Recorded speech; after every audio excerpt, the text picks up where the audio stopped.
We begin a series of 6 programmes, Politics in the 70s, which will be broadcast at this time on Sunday evenings.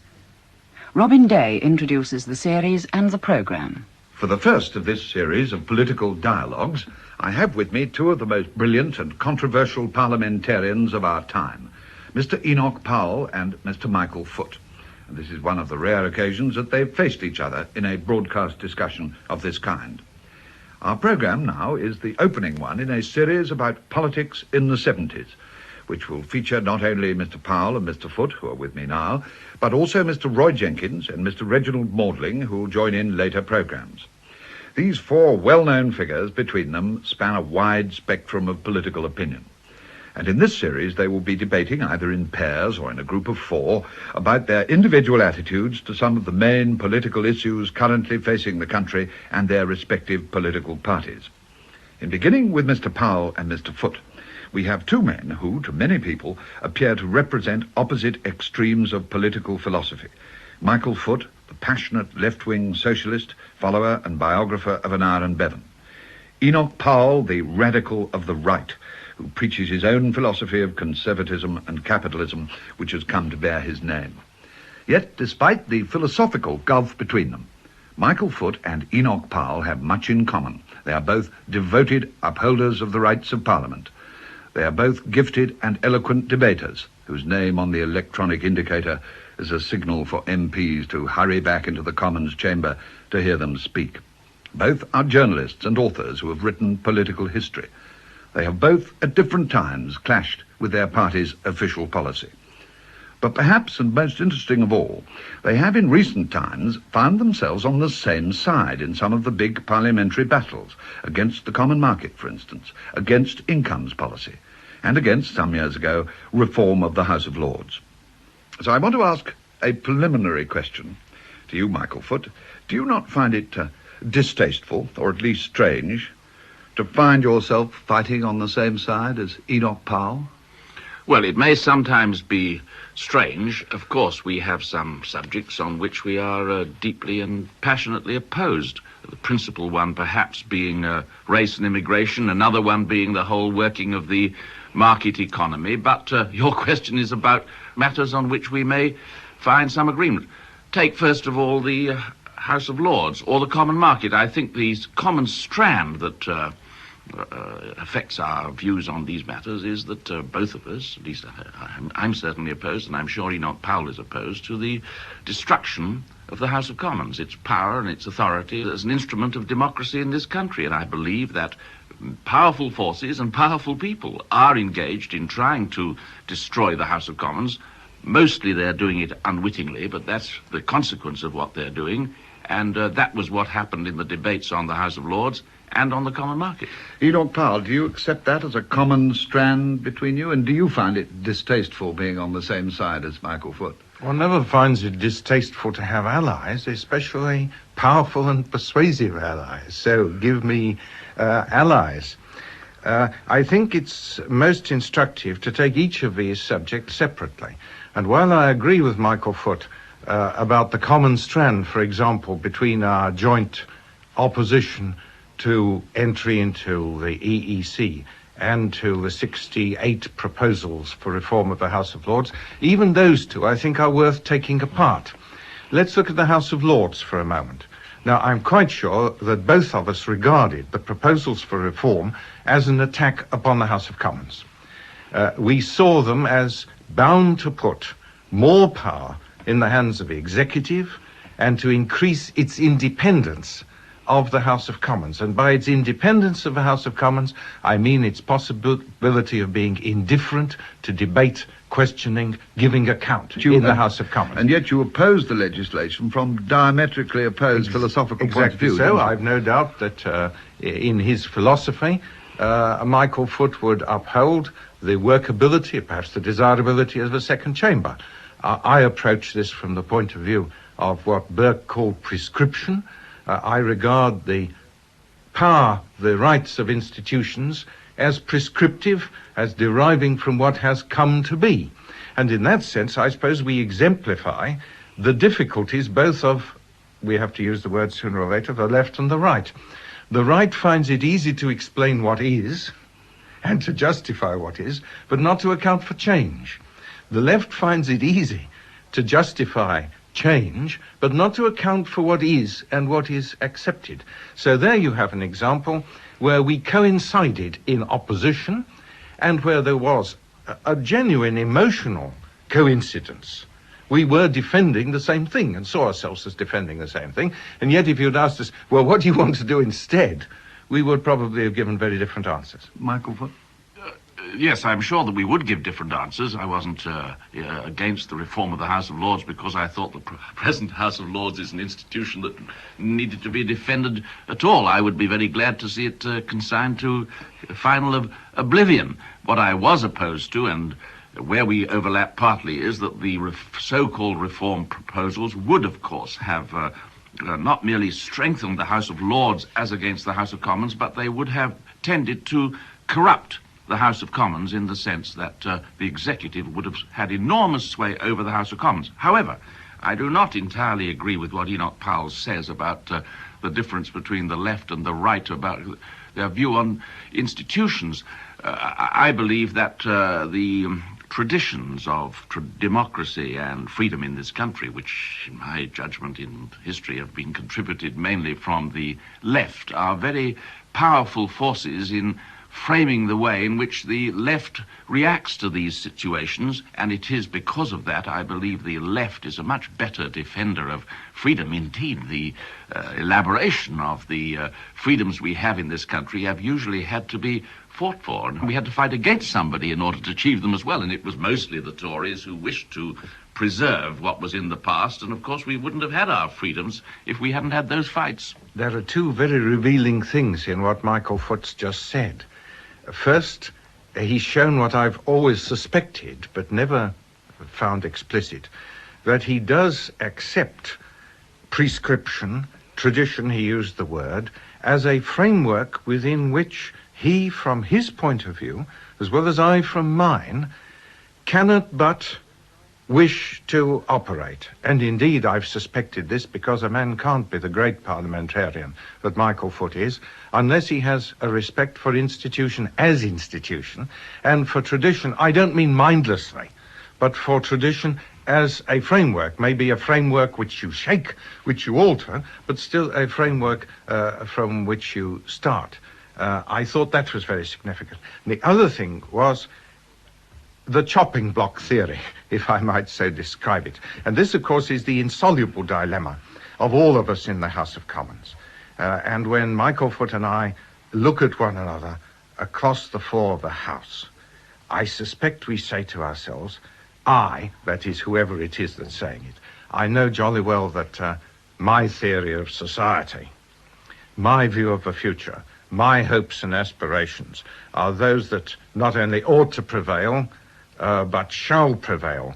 But by Jove, you know, I couldn't do without him. Because how could there be government by debate, which is perhaps the essence of British parliamentary democracy? But how could there be something much deeper than that? A synthesis. I can't be all right, although I have to say, although I have to argue 100% in the House of Commons and at an election. But I know deep down that what has to come out of it is going to be an unforeseeable amalgam between what I have to say and what my opponents have to say. In a sense, Michael Foot and I, perhaps to one another also. Do you like that idea of your contribution to Mr. Powell's democratic activities? Well, I think that's a side effect. It's not the purpose of the operation. The Parliament it holds the country together, and that is what where both of us may be agreed. If you do not have the fights and tussles in the country and the struggles in the country compressed and mirrored in Parliament, they will take place somewhere else, and that is that they will take place by force. And I am opposed to that. Indeed, I believe the whole progress of civilization is to settle matters by persuasion rather than by force. But that does not mean, as some illiterate observers of the House of Commons suggest, that the place becomes a cosy arrangement between those who, because they are forced into proximity, therefore their views collude. That is not the case. Indeed, one of the extraordinary facts about the House of Commons is that you are forced to listen to extremely disagreeable arguments put from the other side, and that does not necessarily make you wish to prove those arguments, but it does force you very often to go out and think, what is the answer to that argument, and how am I going to present a case which stands up against that? And that is the difficulty of the place and the challenge of the place, and what, I'm sorry to say, the leaders of so many of the parties, headed by the Liberal Party, which doesn't seem to care about these matters at all, are chucking away altogether. They don't seem to recognise what are the virtues of the place, because these are the things they are most damaging, both by their attack on the House of Lords and even more by the common market arrangement, which is, of course, a plan to hand over essential democratic controls over life in Britain to unrepresentative institutions. Now, may I come to a point you mentioned at the beginning, the question of race and immigration. Now, this is one of the questions on which you would violently disagree with Mr. Powell, even though you may respect him as a parliamentarian within the parliamentary atmosphere. Now, do you not think that Mr. Powell has made any useful contribution to society by raising this issue into the open?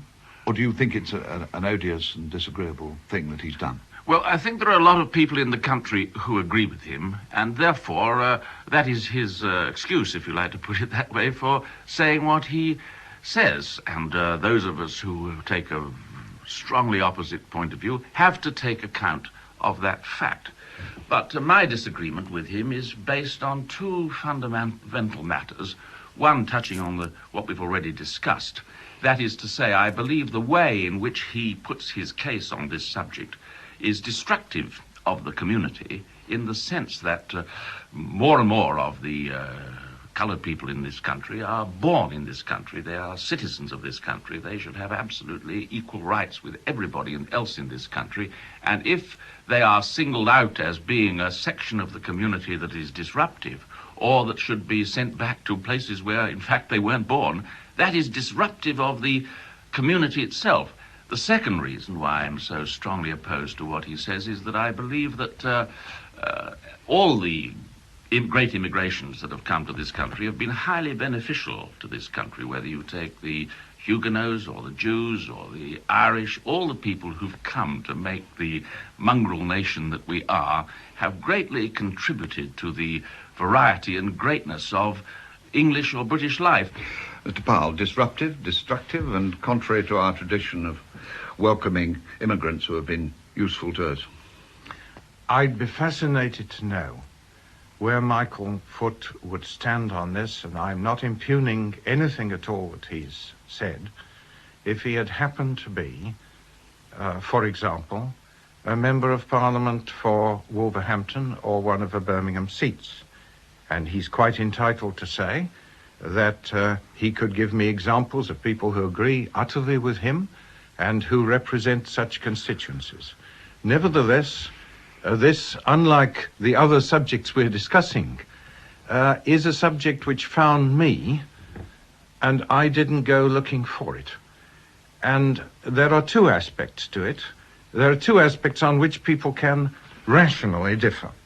One is fact, and I think it's important not to overlook this. After all, it was only very recently that the facts as to magnitude were elicited.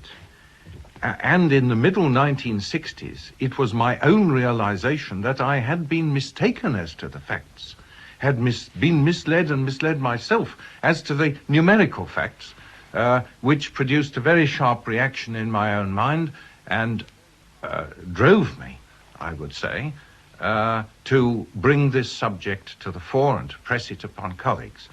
Now, one can argue about facts in one sense in order to establish them. Then the other aspect is one's deduction or view or projection from those facts. Now, there can be debate about that, but there obviously can't be resolution except after the event. Now, Michael Foot referred to other immigrations. I just would like to say that even if you take the largest of them, absolutely and proportionately, which was that of the Jews, the beginning of this century and in the 1930s, and by the way, I had some little hand in assisting Jews to come to this country in the 1930s, they are insignificant proportionately, let alone other aspects, with the Commonwealth immigration of the last 15 or 20 years. And therefore, however strong are the differences, I think one has to start by recognizing this factual basis, even though one may still disagree on the projections. I disagree on the projections because I believe the nature of this massive immigration is that as time goes on, the trend, I hate to use the word, but I'm going to use it inevitably, is not going to be towards but away from assimilation. Now, I can't prove that, but if I believe it, I have to speak, act, argue, advise accordingly. You're going to get segregated communities, you mean? I fear we are bound to.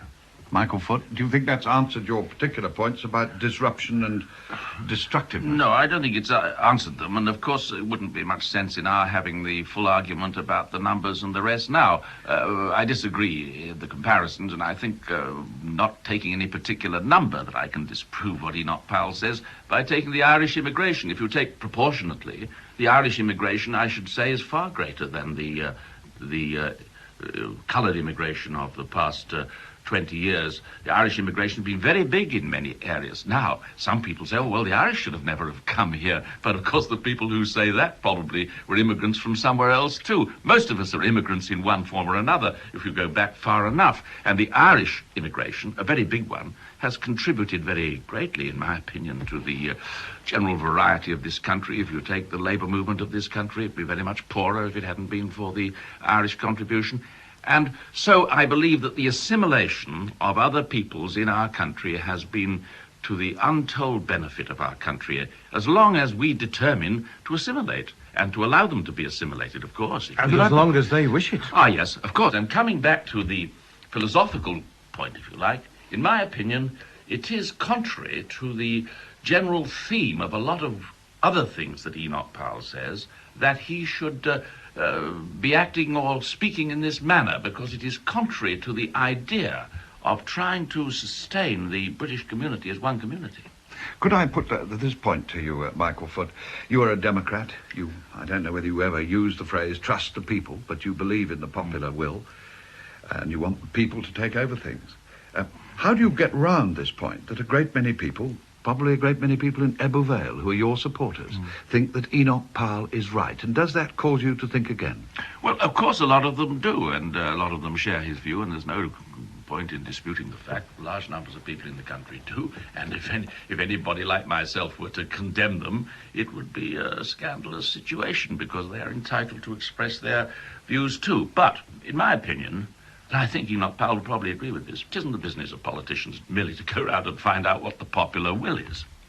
Business of politicians is to say what they think is good for the country and the world, or the cause in which they believed, as clearly as they can. And if we go around searching for the popular will, we'll never find it. Hazlitt said something like, the public is so much thinking of what it may be thinking that it's not allowed the right to think at all. And that's very often what does happen. So public opinion polls, popular wills expressed in that manner, don't influence me in this question at all. Enoch Powell, one final point on this subject. Well, I was going to come off the subject by pointing out that hence the importance arising out of what Michael Foot's just said of an institutional framework in which opinion is expressed and decisions are reached. And certainly neither he nor I, though we regard the House of Commons as the ultimate expression of popular will, if one must have such a vague expression, and we honour it ultimately, I think, for that reason. We would not be alarmed to find ourselves advocating a cause which was only sustained by a small minority of our constituents. And in fact, you didn't mention this amongst the matters on which we agree. We've both voted, I believe, steadily for the abolition of capital punishment, a subject on which I'm well aware that I don't represent. I'm pretty convinced that I don't represent the opinion of the majority of my constituents. Now, there is a point, and this is back to the issue, there is a point, I don't believe it's yet been reached, at which if there were sufficiently widespread and profound public revulsion and indignation that even I, who am a convinced abolitionist, would say, this is the lesser evil. Could I come to one issue on which, in the public mind, probably divides you more than any other? That is your attitude to how the economy should be run, the ownership of industry and the ownership of wealth. Do you see any point in common between you there, or do you accept this as a total division? Well, I think there's one point in common, curiously, and that is that partly because both of us do believe in the authority of the House of Commons, that we are opposed to the transfer of essential powers over the economy into other institutions. Doesn't mean to say that the other institutions shouldn't exist at all, but they should all be properly subordinate to the elected House of Commons. Which did you mean? Well, I mean these prices and incomes Yes. boards that are set up that have got enormous powers and are not answerable to Parliament at all. Either we go to, I believe, to a socialist state or a corporate state. Now, I think Enoch Powell thinks, although he's capable of speaking for himself, as we've sometimes discovered, that he thinks that we should return to a laissez-faire economy of some sort. I don't believe that's going to be possible, and I think the development of Heath, who, after all, a few years ago claimed to be a strong, diligent, devoted supporter of the market economy in its most extreme form, the way in which he has been forced to change is an indication that there's got to be a different choice. But unfortunately, of course, he's making the wrong choice because he's got so little respect for the democratic institutions of the country that he's quite prepared to see, and indeed likes the idea of everything being pushed into these corporate state institutions. Is there a choice, as you see it, Enoch Powell, between the corporate state and the socialist state, or isn't there something called the mixed economy? What I've always found difficult to understand, not only about Michael Foot, but about many of my socialist opponents with whose ultimate standards I broadly agree, is that they can conceive a socialist state in which the very liberties which they actively defend could be preserved.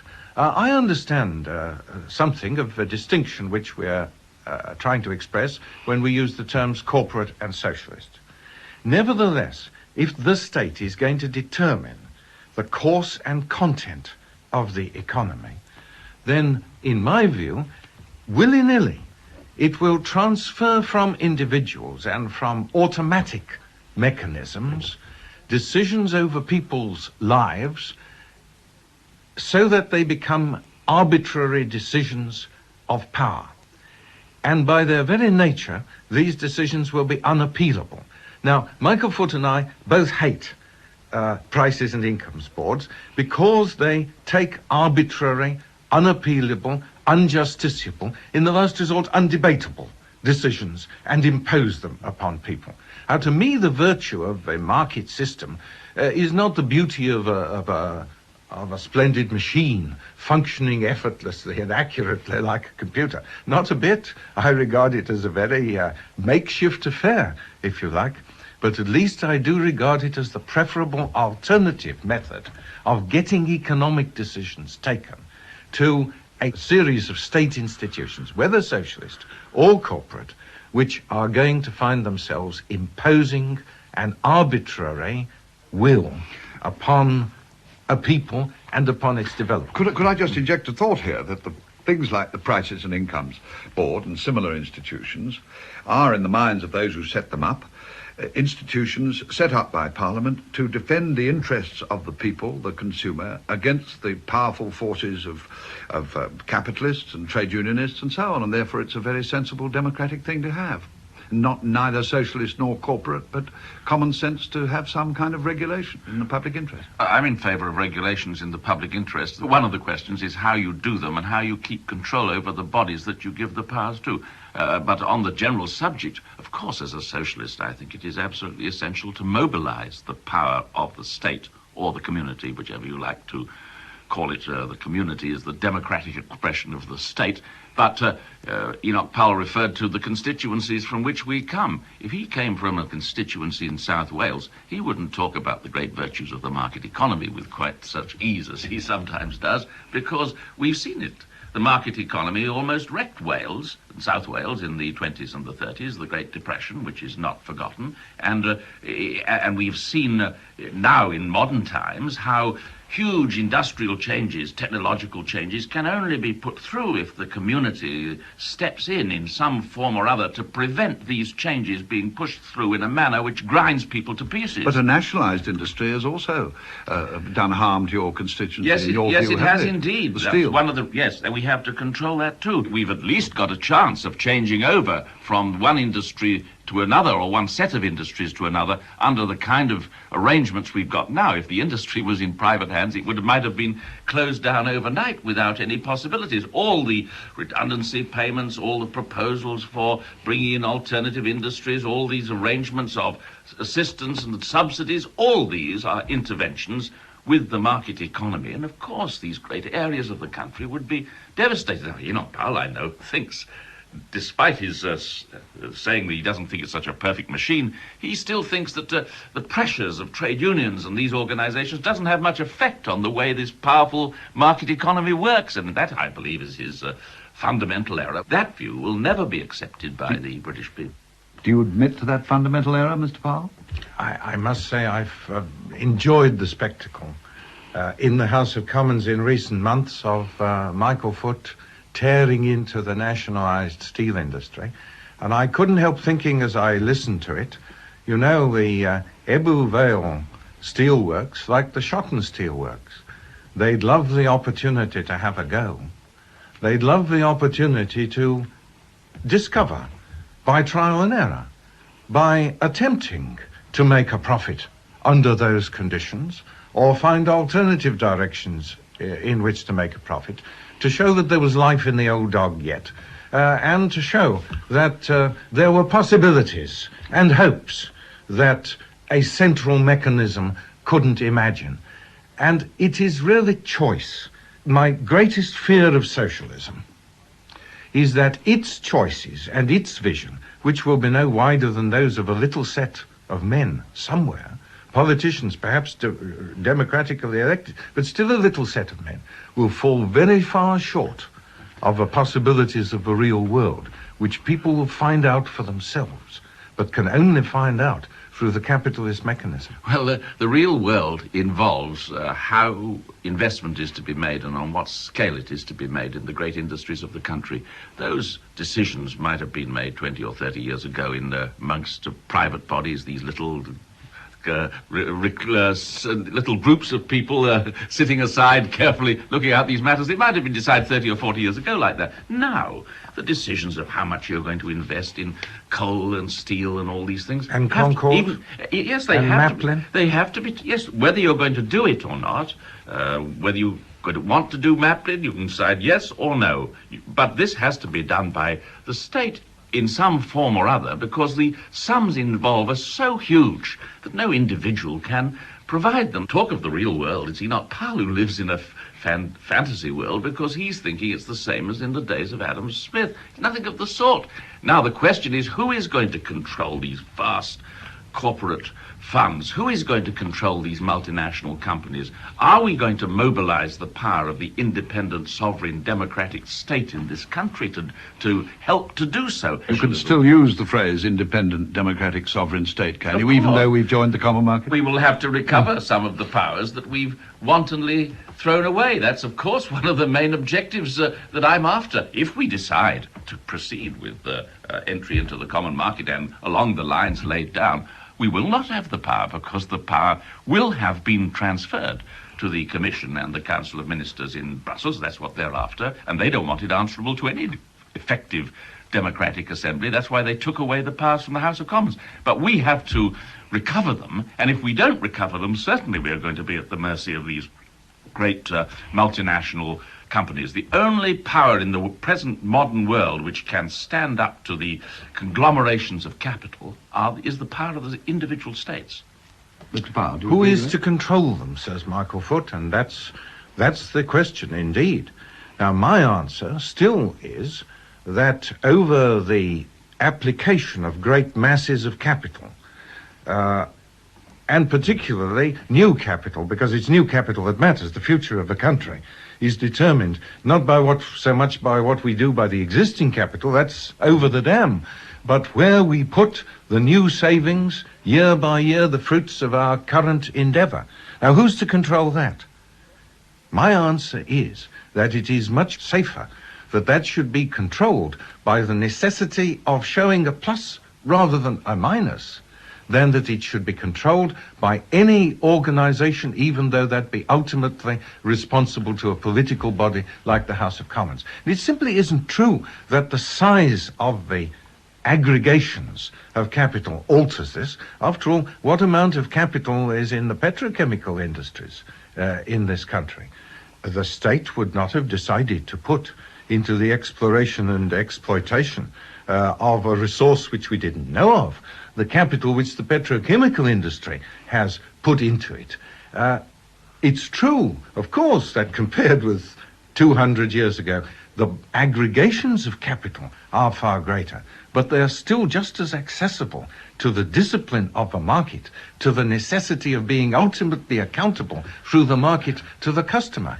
And I am less fearful of that accountability than of accountability through political channels. And I think that is where the gulf between us lies. Even though, as a result of that, the system you would prefer, communities collapse, large number of people get out of work. They do that anyhow. The idea that these aggregations of capital are really operating just like a lot of entrepreneurs in the 19th century is nonsense. What happens is the aggregations of capital want to become bigger aggregations. If they find they're losing in a particular battle, then they extend their activities even further. That's the meaning of the multinational companies like the ITT company and the rest that have been described in recent times. Then what those great companies do is to go ahead and try and suborn the state itself, which maybe is the explanation fundamentally of Watergate and all the events that are taking place in the United States. That is the example of how big capital, out of control, not answerable to democratic institutions at all, goes out to take over the state itself. Now, that is what we are faced with, and that is why you can't answer that in 19th century Adam Smith terms. Your mention of Watergate and democratic institutions lead me on to another thought. We've been watching the Watergate crisis develop, or some people have in this country, with some complacency, yet we've had a number of problems in this country in recent months, which have caused people to question how democracy is working in this country and the general morality and integrity of public life. Do you go along with this often expressed cliche that there is a disillusionment with parliamentary politics? Has it got to do with a nasty smell at the top, or is it just the thing that often happens between elections and so on? Well, I don't think it's helpful to put into one ragbag assorted things like Watergate, Lonhro, Poulsen, Jellicoe and all the rest, and shake them up together and say, what do you think of that? I think these things have got to be taken apart. But there is one relevant strand which I think I discern, and it connects with other subjects that we've been discussing. I do fear for the self-respect of politics, because I fear for the self-respect of the House of Commons. And this brings me personally, and I think it brings Michael Foot, straight back to the EEC and the surrender of the accountability of government to the House of Commons and the ultimate legislative and taxing power of the House of Commons. I am ashamed that the House of Commons did not, in the last session, say anything else but not this. We are not going to be members of the last independent House of Commons of the United Kingdom. And if you like to examine how this could come about, then I think you do detect a number of strands and changes which have been taking place over the last 20 or 30 years, which help to account for it. I do think there's been an increase in a mistaken kind of professionalism. The view that to be a member of the House of Commons is a profession like any other. What's the rate for the job? Well, we've got to have just as good pay as you could get in any other comparable employment with our talents and so on. Of course, we've got to have a pension at the end of it. And if we're not in politics, well, then we have a right to expect to be a seat on a board, whether it be a nationalized board or a board of a company. I think this is a devaluation of a characteristic of politics in Britain which has differentiated Britain from other countries to our immense advantage, perhaps, let's say, to go no further, for the last 2 centuries, and that somehow one has to recover the sheer pride in being a member of this sovereign assembly, a pride so great that there's no sacrifice you won't make in order to be and remain a member of it. So if you're looking for a common characteristic of this assortment, I would find it in what I've tried to diagnose as a loss of pride. Well, is it a loss of something else? Have recent events of one kind or another, although you said they weren't really connected, and of course I don't suggest that they are connected, don't you think there is a feeling among a great many people that public and political life is not as honest or as clean, and its standards, and indeed commercial life too, its standards aren't as high as they have felt entitled to expect? Mr. Powell, just before Michael Foot comes in again. Well, surely the two things hang together. If you respect yourself and are seen to behave in a self-respecting way, others will respect you. Now, of course, always people have said of members of Parliament, they vote with the party, they follow the whip, they're out to feather their nest. I mean, this is common parlance in all times and in all circumstances. But is there not more reality in it now than there was a generation or 2 generations ago? It's a question which no doubt every generation asks itself. My answer is, I fear there is. And I fear that a mark of this debasement is that Parliament could do what it did in the last session, in ceding what it ceded, in order to join the community on these terms and in this way. Michael Foot. Well, I agree with part of what Enoch Powell's description of the disease, but not with his particular cure, because I don't think there's anything wrong to say that about having professional politicians. Indeed, the politicians who've normally kept the House of Commons going, not merely in the last 20 years or so, but all through its history, or at any rate its history going back to the 18th century, have mostly been the professional politicians, the people who applied most of their full time to the operation. I'm not saying that the other people didn't contribute to the place, but they were the people who actually kept it going. Charles James Fox, William Pitt, not that I think he's a very good example to anybody, Lloyd George and the others, they were professional politicians. Now, the decline in the place is pride in... Certainly that's declined, but that's associated with power. So the whole thing, in my opinion, comes back to this question of the power of the House of Commons. If the power resides there, the people will come there to operate it, and the people outside, that is the general public, the mass of the people, they will be interested in the election and whether they are properly represented if they can see that the real power resides there. And we as socialists have always claimed that more and more power should be handed to the elected representatives of the people, and less power should be left in the hands of other institutions like the city and the rest. That is why it is so deplorable that we should have joined in the House of Commons as a whole in handing away so much power without even apparently understanding what we were doing on the Common Market Bill. And I entirely agree with Enoch Powell. I am ashamed to have been a member of the House of Commons and to have seen it give away its power so wantonly, not knowing what it was doing, flippantly. Is it fair to say flippantly when people who are as sincere and dedicated as you took the opposite view, including about 70 members of your own party? The members of my own party who did it, they voted both ways, actually, so they haven't got so much claim to protect themselves from the argument. They had to argue the matter out in political parties. The only way you can run the House of Commons is through the operation of political parties. Edmund Burke understood that, and we ought to understand it just as well. The party system is not merely a creditable system, it is the only way in which democracy can be sustained at all, and therefore the minority in the Labour Party on this subject ought to have understood that as well as some of us have had to understand it. But in any case, not to recapitulate the whole argument, it is indisputable that the powers we gave away first to the institutions in Brussels, but even more to our own executive, were done on a scale which has never been done in the history of Parliament before. And some of us will devote the rest of our lives to recover that power because we think that mistake was so disastrous. And if we succeed in recovering that power, and in the process of recovering that power, we will, in my belief, restore self-respect and even affection for our democratic institutions. The great thing about Parliament, partly because of its history, is it commanded not merely respect, but the affection of the British people. I think that has gone and has got to be recovered. Do you think that there is less respect among the public now for Parliament and politics and public life?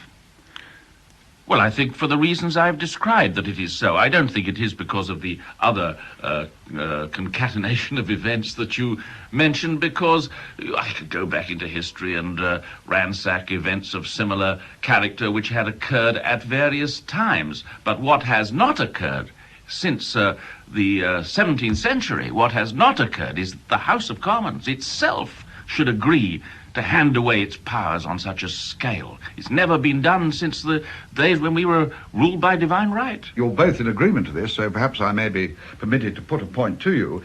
In doing what you call handing away its powers, has not Parliament used that sovereign power to do what the majority of the Parliament wanted to do, namely join the community? And why is that a bad exercise of the sovereign power, particularly as you were saying earlier, it can take it back and it is still sovereign, and indeed you have said you will devote the rest of your life to changing it? Well, partly because that is a misunderstanding, as both Enoch Powell and I tried to explain during the course of the debates, that the power of the House of Commons does not reside solely in the question of being able to overthrow a government in the last resort. Of course, that's a very important power. The power of the House of Commons depends on being able to examine in detail the legislation that is brought before it, and that is specifically what we have given away. The legislation about the size of lorries, about food prices, is all handed away from the House of Commons, and yet these are the very subjects that the public want to discuss. Before I invite Enoch Powell, one of your pro-European colleagues, Mr. Michael Foot, might make the, you might call it a cheap debating point, that if you were at the European Parliament, you'll be able to do something about that legislation. But Enoch Powell. Well, you've made the main point. That, of course, if we had become part of a new nation with heart and soul, and if that new nation had a self-expression such as the House of Commons has come to be of the British nation, then indeed what Michael Foot and I are arguing about and contending for would be dissolved in a greater reality. May I make one final comment to you both, gentlemen? The things which unite you are stronger felt by you than the things which divide you, and I think this is very interesting. Well, my answer to that is that I don't believe you can tabulate these matters in such a way. It is because the immediate question that we've been discussing is the attack upon the House of Commons. I'm sure we could have extremely furious arguments about many other subjects. But you spoke with greater passion in favour of that than you did when you attacked Mr. Powell on the free economy, for instance. Well, I like him at the beginning. I don't mind having allies in defending the House of Commons, particularly when there are so many deserters. Besides, this is the fundamental. Parties come and go, governments come and go.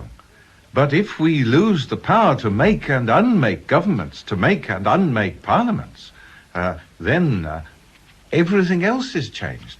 Even if I were convinced that the result of doing what Michael Foot has described, regaining what we ought never to have given away, even if I were convinced that the result of that would be that we would have Labour administrations for the rest of my lifetime, I would say, well, so be it. Mm-hmm.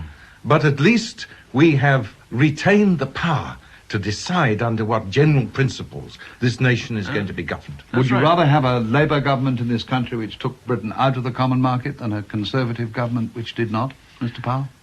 Well, we shall know as the coming months unroll whether that is the form in which the choice is going to be presented to the electorate and to all of us. Well, there we must end this discussion. Thank you very much, Michael Foot and Enoch Powell. This is the first of our series, Politics in the 70s. Mr. Powell and Mr. Foot will be heard again in later programmes in this series, along with Mr. Roy Jenkins and Mr. Reginald Maudling.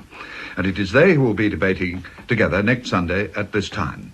What is the difference between a social democrat like Mr. Jenkins and a Tory moderate with the so-called consensus policies of Mr. Reginald Maudling? On the big issues such as inflation, public spending, inequality, law and order, where do they agree and where do they disagree? That's next Sunday here on Radio 4 at 10:10. Roy Jenkins and Reginald Maudling, both of whom have been Chancellor of the Exchequer, Home Secretary and Deputy Leader of their respective parties. Until then, goodbye.